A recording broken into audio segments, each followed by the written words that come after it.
Donc, bilan du coronavirus au Mexique. Donc, je vais prendre le Mexique dans son intégralité.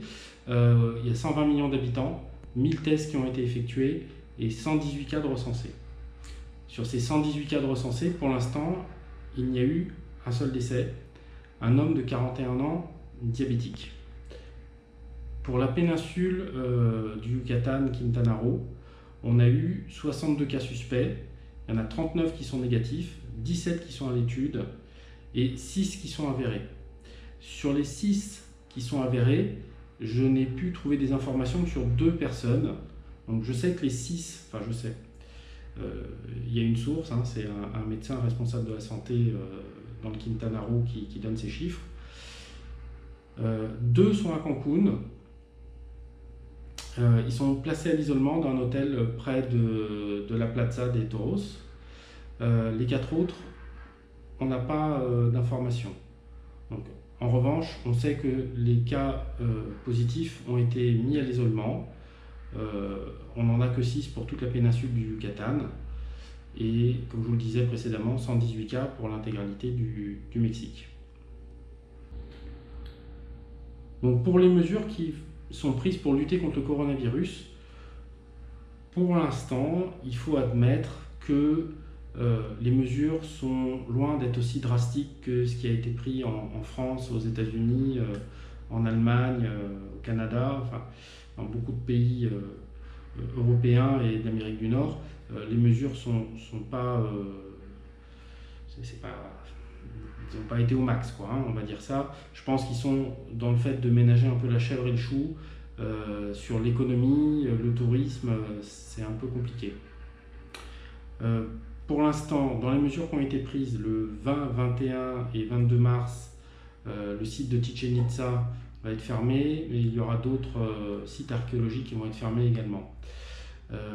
Ils ont avancé la date des vacances pour les enfants, qui doivent durer de mémoire jusqu'au 20 avril.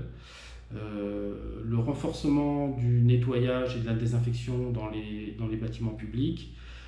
Il y a les hommes de les fonctionnaires de plus de 70 ans, les handicapés, les femmes enceintes ont également été mis en congé jusqu'au 20 avril. Il y a eu un filtre installé à l'aéroport de Mérida sur les vols à l'étranger. Pour l'instant, a priori, il y a une réflexion sur les vols intérieurs. Pour l'instant, sur les vols intérieurs, rien n'a été décidé. À titre personnel, nous, on a été faire nos courses hier.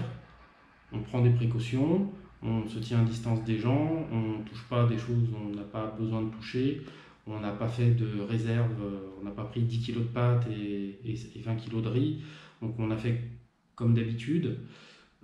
On voit qu'il y a du personnel qui met des masques et qui met des gants, mais ça ne sert pas à grand chose. Parce que leurs masques, ils les mettent un peu n'importe comment. On voit à la caisse, il y a une personne, parce qu'ici au Mexique, pour ceux qui ne savent pas, qui regardent la Stade de France, on a quelqu'un au bout de la caisse qui nous met les courses dans un sac. Donc cette personne a une paire de gants, touche les courses, touche son masque, retouche les courses. Bon, le masque, pour ce qui est dit en France, ne sert à rien si on n'est pas infecté par le virus. Donc il faut réserver les masques au personnel de santé et aux gens qui sont infectés par le coronavirus. On ne peut pas dire qu'il y ait vraiment de grosses mesures de prise. L'opposition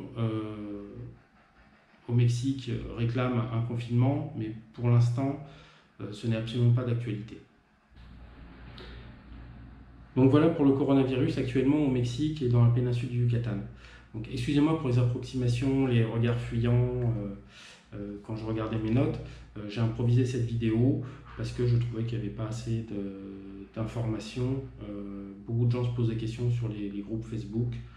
Donc je souhaitais apporter une information qui était recoupée et des chiffres que j'ai pris qui sont officiels. Donc je vous souhaite à tous une bonne journée. Et je ferai un point si la situation évolue de manière positive comme négative.